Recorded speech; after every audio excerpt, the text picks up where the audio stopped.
नसरापूर प्रकरण ताजच असताना त्याला 8 दिवस देखील उलटले नाही आणि मात्र त्यामध्येच काल पर्वती भागामध्ये अत्यंत निंदनीय प्रकार पुन्हा एकदा घडल्याचा प्रकार समोर आलेला आहे। आपल्याच नातीवरती आपल्या 70 वर्षीय आजोबाकडून अत्याचार करण्याचा प्रयत्न काल करण्यात आला। एकंदरीत काय प्रकरण आहे आपण थोडक्यात समजून घेऊयात।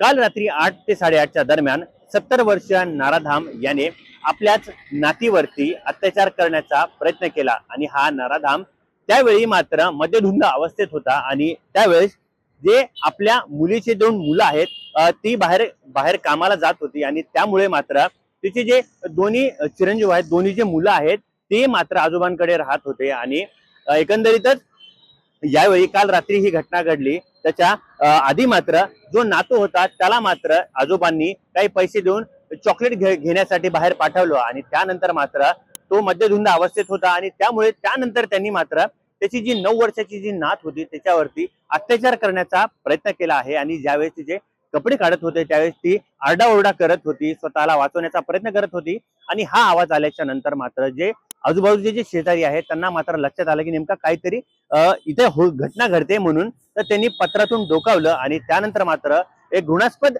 जी घटना आहे ती त्यांना कळाली आणि त्यानंतर मात्र शेजाऱ्यांच्या सतर्कतेमुळे त्यांनी आजूबाजूच्या परिसरातील नागरिकांना बोलवलं आणि तो नराधाम आहे त्याच्या कृत्याचं खंडन करण्यासाठी त्यांनी एकंदरीत जे संपूर्ण नागरिक आहेत ते देखील त्यांनी दरवाजा तोडून घरात प्रवेश केला आणि त्यानंतर जो नराधाम होता त्याने मात्र त्या चिमुरडीला मात्र घराच्या माळ्यावरती लपवलं होतं आणि काही लोक जमा झाल्यानंतर त्या चिमुरडीने नंतर आवाज दिला आणि तिने त्यानंतर नागरिकांनी तिला बाहेर काढलं आणि नंतर हा जो प्रकार आहे तो नागरिकांच्या समोर आलेला आहे आणि काल रात्री याच ठिकाणी हा घटनाक्रम समोर आल्याच्या नंतर मात्र या ठिकाणी 500 ते 700 लोक रस्त्यावरती जमले होते। एकंदरीत हा जो नराधाम आहे यांनी हे जे कृत्य केलेलं आहे आणि याचा एकंदरीत जी शिक्षा आहे ते आम्हीच देऊ असा देखील नागरिकांनी काल रस्त्यावरती उतरून आंदोलन करण्यात आलं होतं आणि त्या ठिकाणी जो नराधाम आहे त्याच्यावरती आत्ताच्या आत्ता गुन्हा दाखल करा आणि त्याला आत्ताच्या आत्ता फाशी द्या अशी देखील मागणी यावेळी नागरिकांनी केलेली होती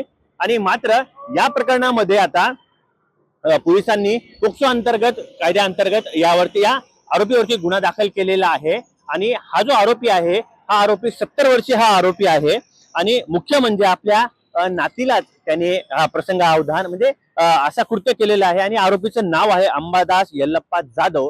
यांनी आपल्या स्वतःच्याच मुलीच्या मुलीवरती हा अतिप्रसंग करण्याचा प्रकार देखील केलेला आहे आणि त्यावेळेस तो मात्र मद्यधुंद अवस्थेत होता आणि अशी ही काळिंबा फासणारी ही जी घटना आहे ती पर्वती भागामध्ये घडलेली आहे। नेमकं या प्रकरणातून आता आपल्याला एक मात्र समजते ते म्हणजे की आता नेमकं लहान चिमुरडे जी आहेत ती नेमकी आता सोडायची कुठे, आई वडील सोडलं तर बाकी कोणाकडे ठेवायचे का नाही हा देखील आता मोठा प्रश्न हा नागरिकांसमोर उभा आहे। आता हे प्रकरण आज जो आरोपी आहे त्याला कोर्टात घेऊन जाणार आहेत। आता नेमकं यापुढे काय होणार आहे हे देखील पाहणं आता महत्त्वाचं ठरणार आहे। याच प्रकरणामध्ये वरिष्ठ पोलीस निरीक्षक राजेंद्र सहाने यांनी माहिती दिलेली आहे। नेमका कोणत्या कलमा अंतर्गत हा गुन्हा दाखल झालेला आहे हे देखील आपण पाहणार आहोत। काल दिनांक 5 मे रोजी रात्री 9:30 वाजे सुमारास पर्वती पोलीस हद्दीमध्ये पर्वती पायथ्याजवळ एका वयोवृद्ध माणसाने एका लहान बाळावर लैंगिक अत्याचार केले आहे अशी इन्फॉर्मेशन पोलिसांना मार्शलला प्राप्त झाली।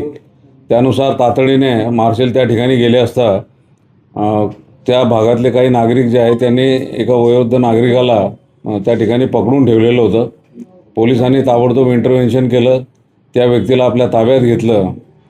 त्यानंतर असं समजलं की तो जो व्यक्ती आहे त्याने स्वतःची जी नात आहे म्हणजे त्याच्या मुलीची मुलगी वय वर्ष 9 वर्ष तिला आपल्या खोलीमध्ये बोलवलं आणि तिच्याशी अतिप्रसंग करण्याचा जो प्रयत्न केला, परंतु शेजारी एक राहणारी जी महिला आहे तिला त्या बाळाचा रडण्याचा आवाज आला आणि तिने ताबडतोब त्याच्यामध्ये हस्तक्षेप केला, शेजारच्या लोकांना सांगितलं।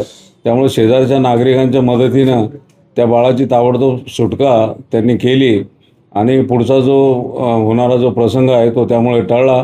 पोलिसांनी ताबडतोब त्या व्यक्तीला आपल्या ताब्यात घेतलं। सदर बाबतीमध्ये बाळाला आम्ही ताबडतोब ससून हॉस्पिटलला दाखल केलं। त्याच्यामध्ये बाळाची वैद्यकीय तपासणी करण्यात आली त्याच्यामध्ये पेनिटेटिव्ह असा काही असॉल्ट नाही आहे. तरी परंतु जे काही घडलं आहे that amounts to the case of rape.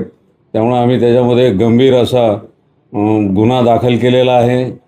Sassoon हॉस्पिटलमधून फिर्याद आणून त्यानुसार बाळाच्या आईच्या फिर्यादीनुसार त्यामध्ये पॉक्सो कलम 6, कलम 10, त्यानंतर BNS भारतीय न्यायसंहिता याचे कलम 75 आणि 64 आणि कलम 66 यानुसार गंभीर गुन्हा रात्री या प्रकरणामध्ये दाखल करण्यात आलेला आहे. त्यानंतर गुन्हा दाखल झाल्यानंतर त्या गुन्ह्यामध्ये आरोपीला रीतसर अटक करण्यात आलेली आहे. त्याला आज कोर्टामध्ये प्रोड्यूस करण्यात येणार आहे. बाळाची वैद्यकीय तपासणी झाल्यानंतर त्याला डिस्चार्ज देण्यात आलेला आहे. त्याची प्रकृती अतिशय व्यवस्थित आहे आणि या घटनेची थोडीशी प्रतिक्रिया नागरिकांकडून उमटली होती. त्यावर योग्य तो पोलीस बंदोबस्त नेमण्यात आलेला होता. परिस्थिती आता अतिशय शांत आहे.